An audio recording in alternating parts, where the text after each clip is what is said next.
Let's start at the beginning.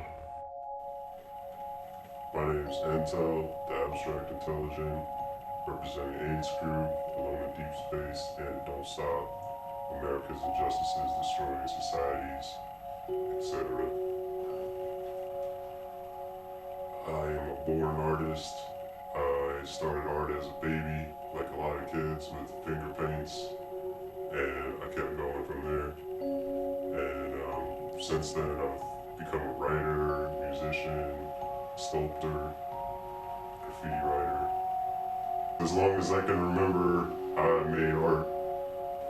So I know, like, growing up, art and being creative, expressing myself, saved my life on more occasions than I can count. I started doing graffiti as a preteen. I became interested around 11 or 12 years old, and the first time I painted, I was around 14. I spent the first 2 years studying, practicing in books. The first influences that I had on graffiti, with graffiti, there was friends in school, and they were into drawing graffiti styles and painting. They're mostly taggers, and but they did like wild style books, you know, and full on colors and everything. And that's when the first time I saw that stuff, I was obsessed. And from that moment on, I just kept looking for more and more. My first influences were a lot of Euro writers and Euro crews, and looking at art crimes and stuff like that. I was equally as influenced by crews like FX and PFE and stuff like that, like Rockin' in the States. So I will say that technically AIDS Crew started around 97, 98 as an all-around hip-hop based crew around the four elements.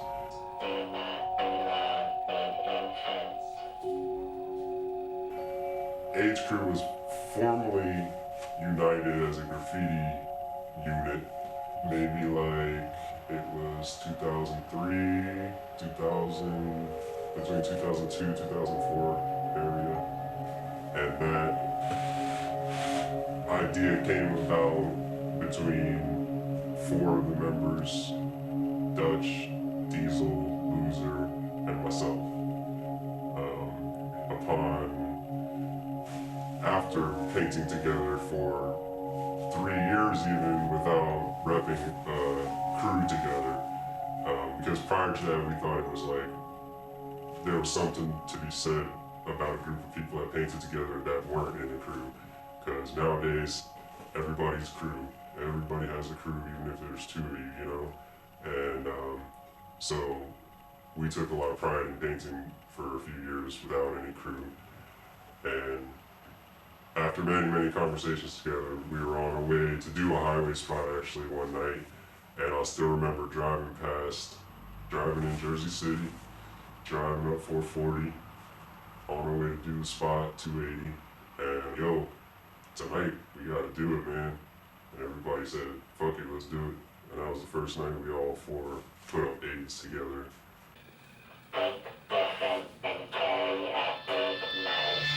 Ground control to pilot. Ready? Ready? Ready?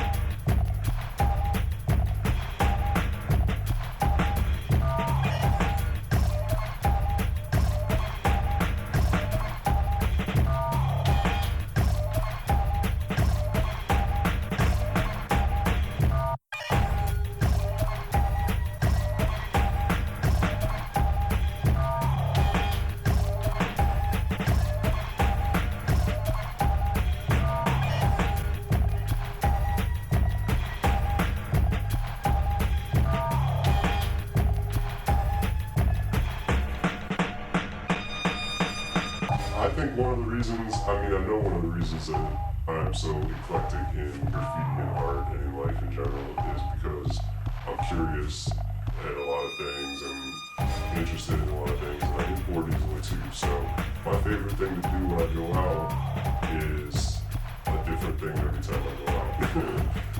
So, and I do that also because I like to have more or less an equal amount of different styles running. So if I did a squirter last night, then tonight I'm gonna do an install, and then next week I'm gonna paint, and I wanna do some drawings or straight leather or something somewhere.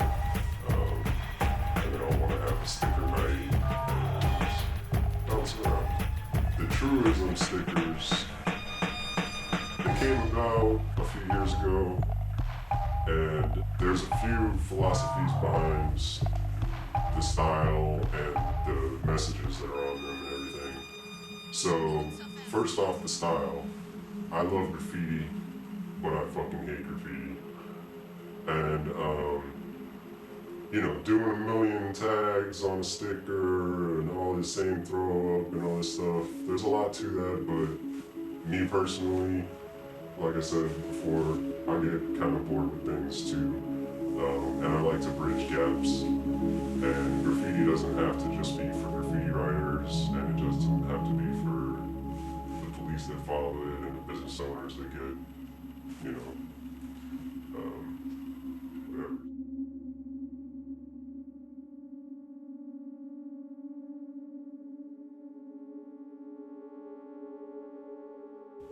One of the things that was killing me about fine art, the more that I studied it, and the classic known painters, established painters, it was depressing because a lot of them were not recognized, and I don't mean monetarily or anything like that. Like, a lot of them were not even giving wow, that's a nice piece of work. Like, they weren't even giving compliments until years after they were dead, sometimes centuries after they were dead. And that could say a lot about the artwork, like perhaps it was ahead of their time. A lot of times it was. But also it kind of sucks, like, because art is more or less a thankless craft. Like, you do that shit because you love it, and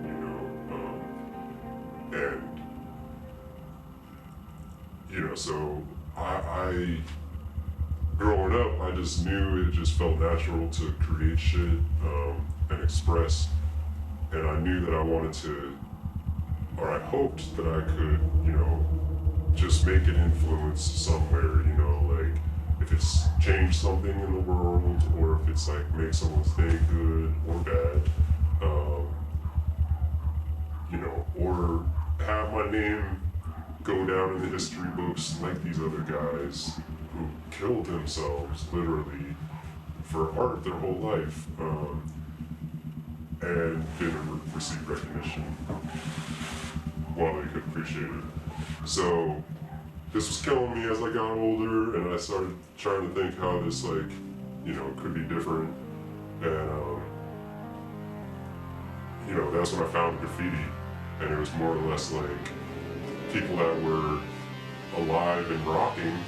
Like, you got that recognition while you were alive, and, it was a lot more exciting than just sitting in the room painting a bowl of fruit, or like even going outside and doing some whatever landscape, and, there was energy behind it, and there was rebellion, and I grew up as a real vandal, not a graffiti writer, to bring some creativity into the rebellion and more purpose into the vandalism and the destruction. That appealed to me as well.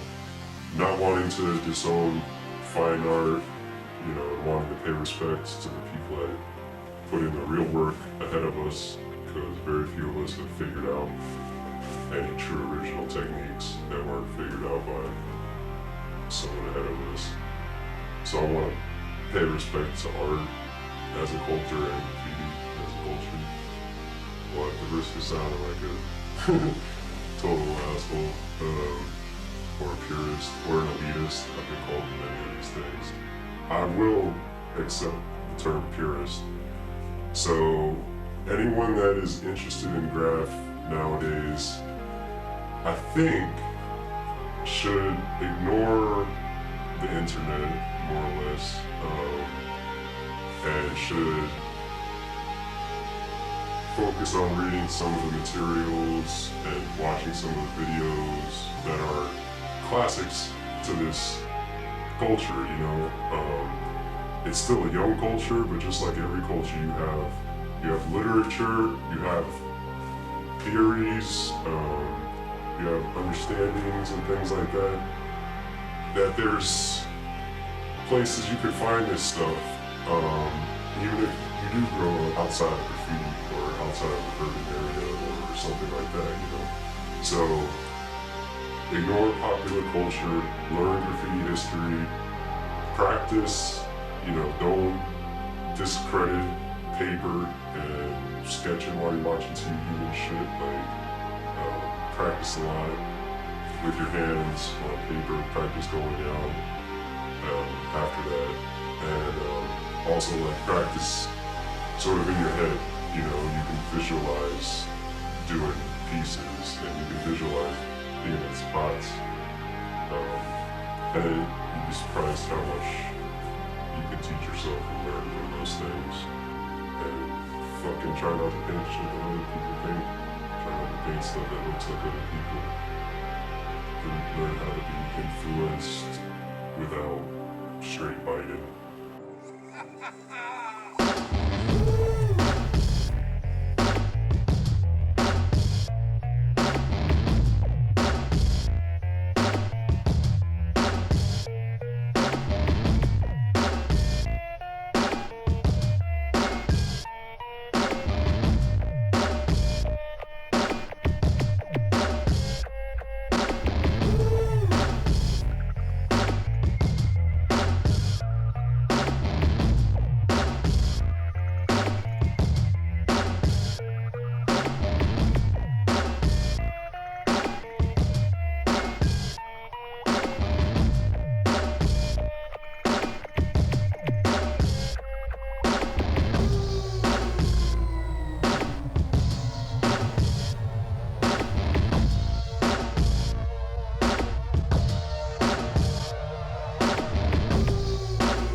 Arguments.